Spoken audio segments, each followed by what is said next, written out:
This portion of the news brought to you by McDonald's. McDonald's, I'm loving it.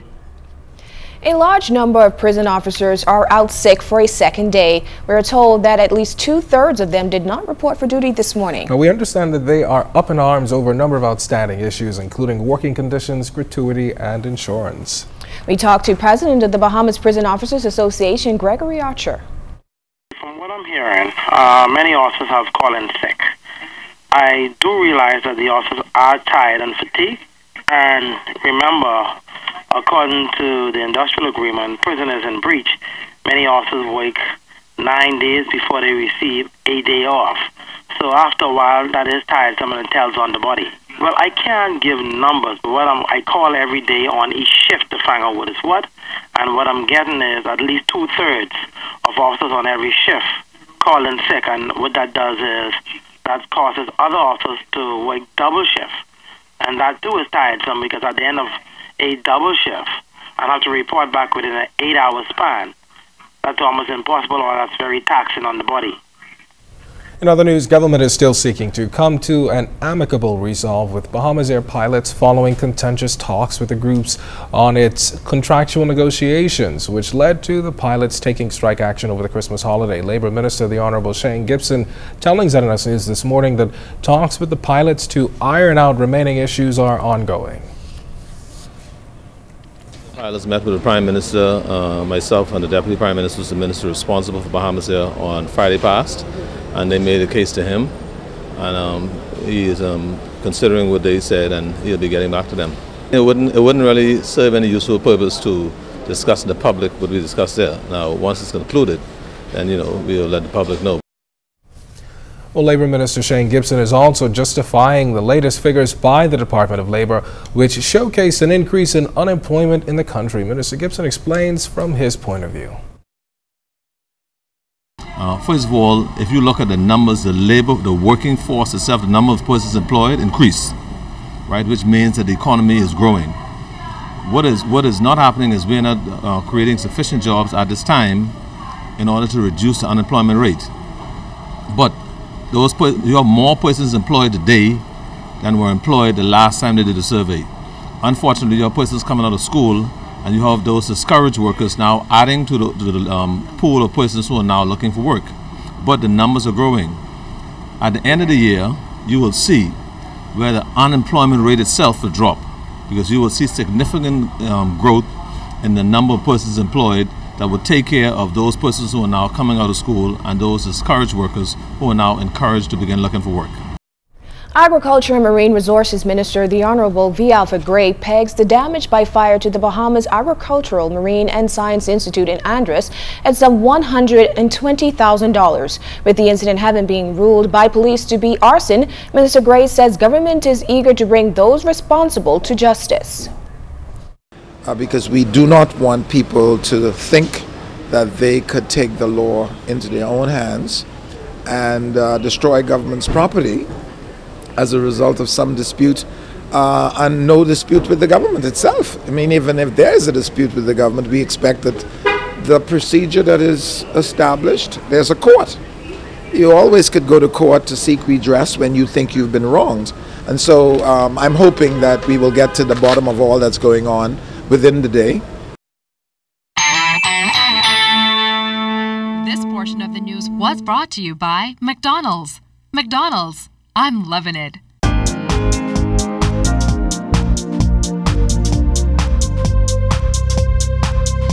This is your Royal Fidelity Business News. I'm Jared Higgs. Executives of a prominent real estate firm in Abaco announced that the company reached over $100 million worth of listings. Abaco Keys Realty launched its website this week, featuring listings ranging from modest homes in Marsh Harbor to million-dollar domiciles in Hopetown. Former top-level hospitality executive Paul Thompson says there's a lot of reason to be optimistic about Abaco, as it's seeing a buzz following years of worldwide economic uncertainty. In other business news, Concierge Auctions is the owner of the largest privately owned Bahamian island after closing a deal worth $18.7 million. Innocence Island, which is located in the Exuma Chains, boasts 681 untouched acres of native trees, tropical foliage, and of course pristine beaches. The auction of the island was conducted in cooperation with listing agent George Damianos of Damianos Sotheby's International Realty. And in international business news, U.S. bank Morgan Stanley is reporting an increase in profits, crediting lower legal fees for the positive financial results. The bank's legal expenses dropped by more than $1 billion compared to the same period a year before. While the bank says it ended 2014 in better condition than when it started, officials say overall performance was affected by choppy market conditions. This has been your Royal Fidelity Business News. I'm Jared Higgs.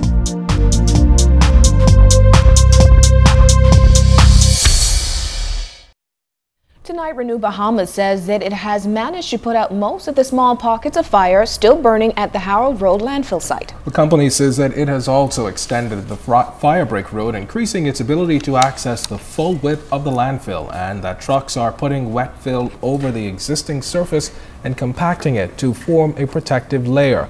The company added that it is or has been assisted by the Fire Services branch of the Royal Bahamas Police Force. Even though Renew Bahamas says most of the smoke has been reduced, the company advised that residents should still expect some smoke for the next few days.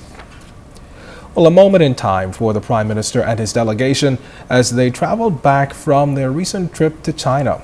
During the lengthy layover in Los Angeles, California, the nation's leader led a visit to the home of Sir Sidney Poitier in Beverly Hills. As Clint Watson tells us, the visit was an encouraging one as the iconic award-winning retired Bahamian actor challenged those visiting him to take the Bahamas to the next level through providing opportunities for the disadvantaged. The winner is Sidney Poitier. It is a long journey to this moment. I am naturally indebted to countless numbers of people. And just like that, Sidney Poitier became the most decorated black actor on the international screen, etching himself into the history books of film and television. Later in his career, he would shed light on the Bahamas as a place he called home, and where he grew up on Quaint Cat Island with his Bahamian parents. He was no stranger in achieving greatness. Some suggest the indomitable spirit that led black Bahamians to realize majority rule was the same spirit that led Sir Sidney to overcome surmounting hurdles to earn his spot on the big screen, as he refused to be denied.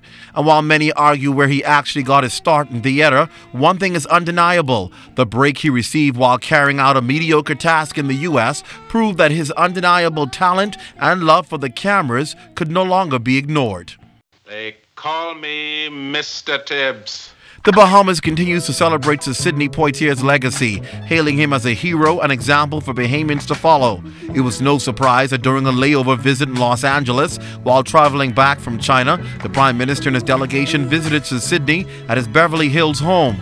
It's a visit one can remember for a lifetime. And though he's aging and experiencing challenges with his health, Sir Sidney's voice remains uninterrupted, sustaining the same sound and the same wit that made him famous. Sir Sidney Poitier, despite his many world-class accomplishments, still has an insatiable desire to impart his knowledge to the young generation of Bahamians. What I say back to them is what I dream of saying back to them, that I would love to always spend the rest of my life in their presence. Sir Sidney's advice to Bahamians is simple but profound, indicative of his undying love for country. All I could say to them is, wherever they go, whatever they do, they must remember that they come from one of the greatest countries in the world. And while he's done sharing his on-screen gifts with the world, he's certainly relying on the next generation of Poitiers to fulfill that legacy. I have 12 children, all girls. And that means I'll be spanking a lot of bottoms if they don't do as well as I expect them to do. Expressing his appreciation to have the high-level delegation visit him during the lengthy layover in Los Angeles from China, Sir Sidney welcomed the group to return in his usual witty fashion. I thank you all as friends and fellow human beings and fellow Bahamians, and I'll be pissed if you all don't come back and say Clint Watson, ZNS Network News. Well, thanks so much, Clint. In 5 days, a new Miss Universe will be crowned, and there's one way the country can assist Miss Bahamas Universe in making it one step closer.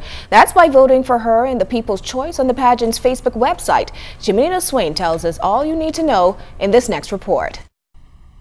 It's the biggest and one of the most exciting pageants on the circus. That is Miss Universe. Nearly 100 countries send their beauty ambassadors with the hopes of securing the coveted crown. The 63rd annual Miss Universe pageant will take place this Sunday at Florida International University's campus in Doral, Florida. Miss Bahamas Universe Thomasina Kalma, known to most as Tommy, is doing her part to wow the judges. She's among 88 beauty queens.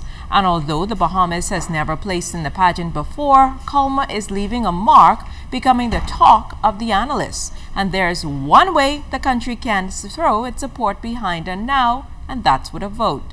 Head to the Pageantry and Beauty Queens page on Facebook.com where a vote can be cast. If she secures enough votes, Tommy can claim the Miss Universe People's Choice Award.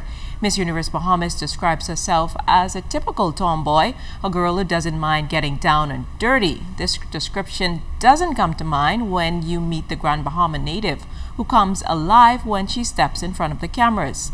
In fact, the Missology, a leading community forum that covers pageants all around the world, describes the Bahamian queen as a Caribbean ebony beauty. On the Missology side, Kalma comes in at number 8 on the Fadel Barisha Glam Shots Top 12 photos. Barisha is the official photographer for Miss Universe pageant, and there are a number of polls you can log on to and assist Kalma with her journey to the crown. From the Newsplex, Jimenita Swain, ZNS Network News. Well, certainly I'm going to vote for Miss Tommy. Yes, and so will I, so go Tommy. Students from about 12 family islands are enrolled in classes at the Bahamas Agricultural and Marine Science Institute, BAMSI, in North Andros. Altavi's Munnings reports tonight on the school's second semester.